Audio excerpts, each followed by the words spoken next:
Hello, my little nuggets of glam. Welcome back to the channel. Remember this set? I'm still wearing this set, but we've changed it up a little because I cannot play World of Warcraft. These nails are way too long. I'm not managing them. So what we're going to do, as you can see, I've already cut them down, and there is footage of that accidentally got deleted. So I apologize, but I'm going to cut my other nails down too and do a fill and a redesign. So you will see me cut those down. I promise. So what I'm going to do is just show you the thumb today. I'm going to show you how I'm going to rebalance these nails because clearly they are made to be long and they do not need to be this aggressive to be this short. And of course the ends are just way too thick because they were in the middle of the nail before. But now they're not. And so we've got to fix that. And so what you see me doing here is just using my e-file. I've got the rotations up pretty high, and this is a coarse bit. And I'm just being really slow. We are at regular speed now.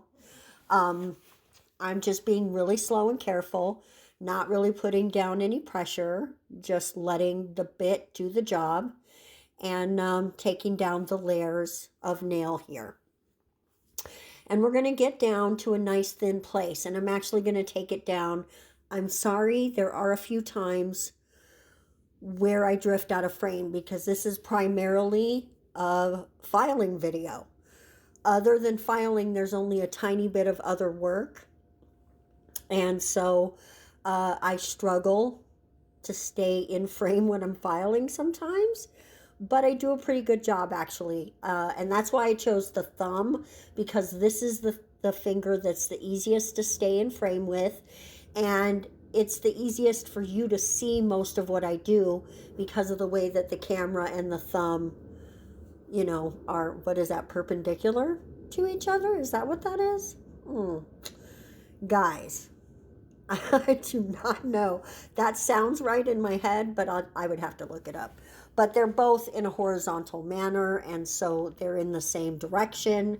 And so that makes it easy for you to see what I'm doing when I do the thumb.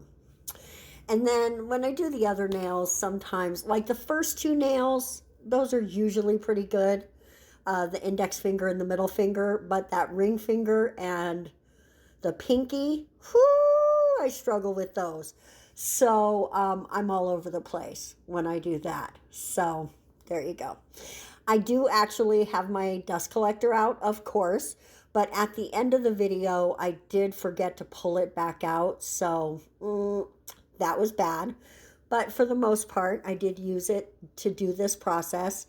If you don't actually have a dust collector, then you should really try to get one. They're not that expensive, and if you do a lot of filing, it's going to protect your lungs and your sinuses and all of your breathing, so it's worth it. Like the one I have is just by Melody Susie, and it was about $100, which I think is overpriced for the actual product that it is. It's a simple fan that's blowing, you know, sucking in and blowing down in a case, and that's all plastic.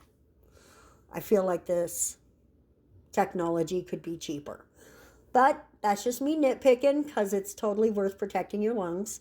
But maybe watch for a sale. There you go. I'm not trying to be mean to Melody Susie, but maybe $100 is a bit much. And I think I got it on sale, but look for a good sale. Okay, sorry about that. I was about to have a little coughing fit, so I had to pause you. If you noticed, I'm sorry. So what I'm doing now is just my hand filing, right? And really, I'm just making everything smooth because what I'm going to do next is come in with some builder gel after we finish prepping everything. This set is not that old, so there's really not a ton of growth, but probably like 10 days. So I am going to come in after I smooth out this nail to my satisfaction. And of course, I'm going to be nitpicky with it because that's what I do. That's why it takes forever for me to get a set done. But they always look pretty good, so I guess it's worth it.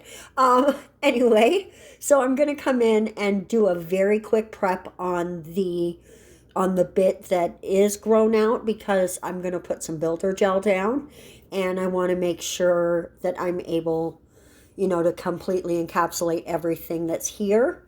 I did thin everything down, not all the way, of course, but quite a bit to accommodate the builder gel.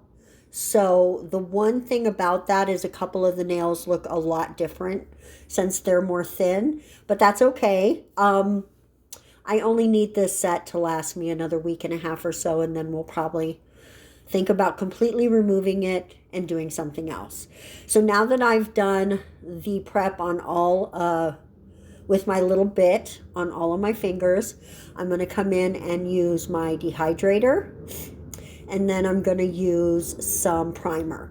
I'm not going to use my second primer because, like I said, there's barely anything that needs to be filled, and I think it's going to be fine without it. And like I said, again, I'm not going to keep these nails much longer, at best 2 weeks. So there you go. We're going to do something else. I just don't know what yet. If you have any ideas, hit me in the comment section. Let me know what kind of stuff you would like to see, because we can definitely try to accommodate that.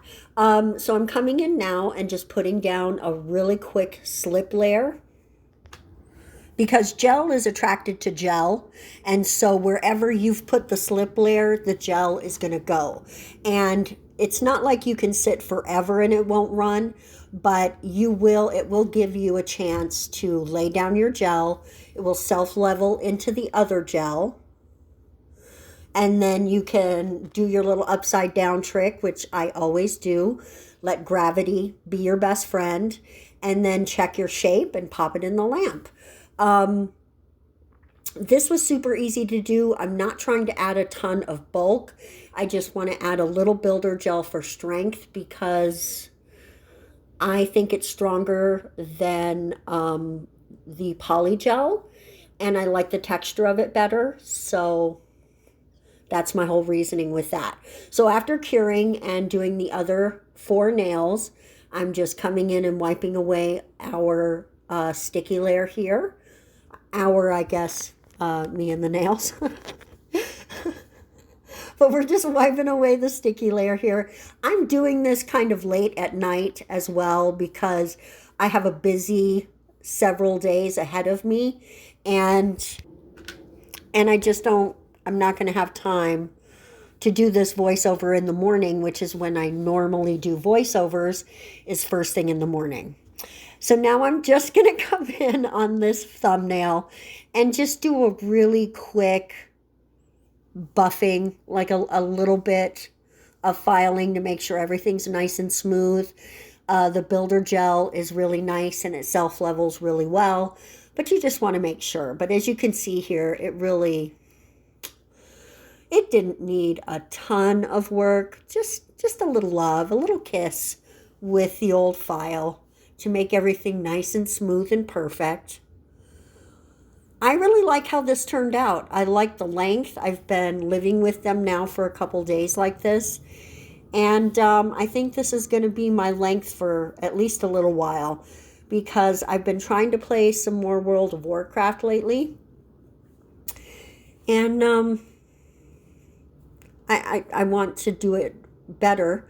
And it was hard with the longer nails, right? I was really messing up and was having a hard time, especially with my left hand, which is the hand I use to do all of my spells and hits and what have you. It was messing me up. So this had to happen, or I had to not play. There you go. Those were the options. So as you can see, I'm in with the Super Shiny top coat. Super Shiny is by Elegance, and it is a hard gel, so it does have a sticky layer. but it is stain proof. So I think they say stain resistant. I say stain proof. I've never had it stain with any of the colors I've ever used in my hair, and I love it. I love super shiny. It's my favorite. I'm almost out, and I'm actually going to need to buy some more really soon because I love it. Not every shop sells it, but call around your area. If you need a shop that will ship it to you, let me know. I know a couple places. So that now we're just going to finish up this beautiful top coat. It's going to be so shiny and pretty. And then we're going to clean off our sticky layer after a curing. Add some beautiful oil to make our skin happy. And then we will be done with this transformation. Basically, a fill and a rebalance. Because you can't cut down nails without rebalancing them. The shorter they are, the less apex you need, and it needs to be a little bit different shaped than if it were a long nail, right? So it's a rebalance. So if anybody comes to you as a nail tech and is like, I just need them cut down, it's real simple, it shouldn't take much time or much, it shouldn't cost much. That's baloney. It's a rebalance, and whatever you would charge for that is what you should charge for this, because it can be a lot of work. And this actually only took me, I want to say, an hour and 15 minutes. But if you're doing two hands and it's complicated like this kind is, then you're going to want to charge for that. Okay, guys, thank you so much for watching. I really do appreciate you. We are going to see you in the next video. And until then, mwah, you have a wonderful rest of your weekend. Bye-bye.